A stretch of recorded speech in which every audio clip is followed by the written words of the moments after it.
नमस्कार दोस्तों। परमात्मा हर जगह मौजूद है। एक प्रसिद्ध साध्वी हुई है। जवानी में वह बहुत ही खूबसूरत थी।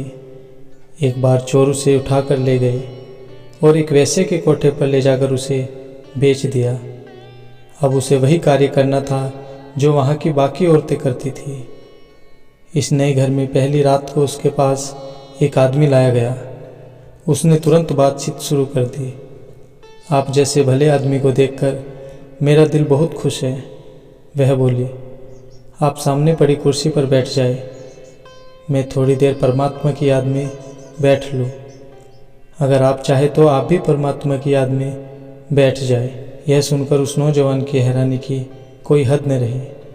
वह भी उस औरत के साथ धरती पर ही बैठ गया। फिर वह उठी और बोली, मुझे विश्वास है कि अगर मैं आपको याद दिला दूं कि एक दिन हम सबको मरना है तो आप बुरा नहीं मानोगे। आप यह भी भली बात ही समझ ले कि जो पाप करने का आपके मन में चाह है वह आपको नर्क की आग में धकेल देगा। अब आप स्वयं ही फैसला कर ले कि आप यह पाप करके नर्क की आग में कूदना चाहते हैं या इससे बचना चाहते हैं।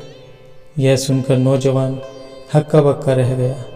उसने संभल कर कहा, हे पवित्र औरत, तुमने तो मेरी आंखें खोल दी, जो अभी तक पाप के भयंकर नतीजे की तरफ से बंद थी। मैं वचन देता हूँ कि फिर कभी कोठे की तरफ कदम नहीं बढ़ाऊँगा। हर रोज़ नए आदमी उस औरत के पास भेजे जाते। पहले दिन आए नौजवान की तरह उन सब की ज़िंदगी भी पलटती गई।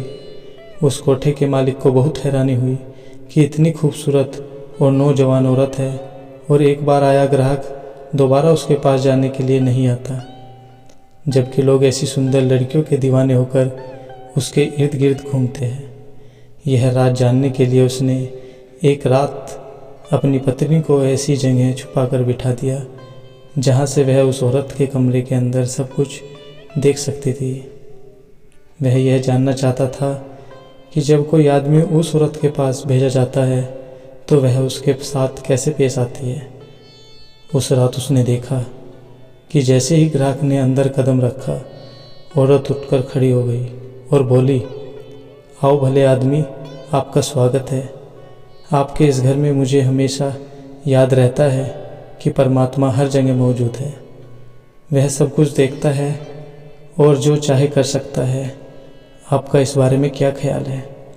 यह सुनकर वह आदमी हक्का बक्का रह गया और उसे कुछ समझ न आया कि क्या करे, क्या कहे।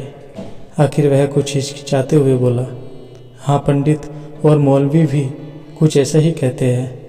वह कहती चली गई, यहाँ पाप से घिरे हुए इस घर में मैं कभी नहीं भूलती कि परमात्मा सब पाप देखता है और पूरा न्याय भी करता है।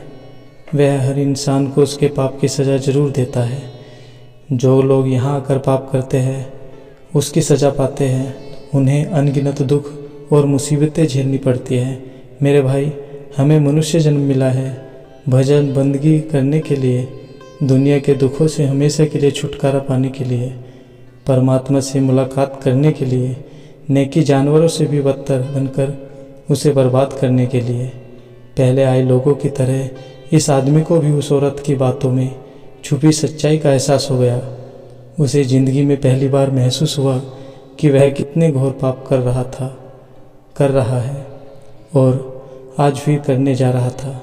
वह फूट फूट कर रोने लगा और औरत के पाँव पर गिरकर क्षमा मांगने लगा। औरत के शब्द इतने सहज, निष्कपट और दिल को छू लेने वाले थे कि उस कोठे के मालिक की पत्नी भी बाहर आकर अपने पापों का पश्चाताप करने लगी। फिर उसने कहा, हे पवित्र लड़की, तुम तो वास्तव में साधु हो। हमने कितना बड़ा पाप तुम पर लादना चाहा। इसी वक्त इस पाप की दलदल से बाहर निकल जाओ। इस घटने ने उसकी अपनी ज़िंदगी को भी एक नया मोड़ दे दिया और उसने पाप की कमाई हमेशा के लिए छोड़ दी। ईश्वर के सच्चे भक्त जहाँ कहीं भी हो, जिस हालात में हो, वे हमेशा मनुष्य जन्म के असली उद्देश्य की ओर इशारा करते हैं और भूले भटके जीवों को नेकी की राह पर चलने की प्रेरणा देते हैं। इसलिए हमेशा माया के लोभ से बचना चाहिए और ज़्यादा ना सही पर कुछ समय भगवान की आराधना में ज़रूर लगाना चाहिए। दोस्तों, वीडियो अगर अच्छी लगी हो तो वीडियो को लाइक और हमारे चैनल को सब्सक्राइब करें और अपने दोस्तों के साथ शेयर करें। धन्यवाद। जय श्री राधे कृष्ण।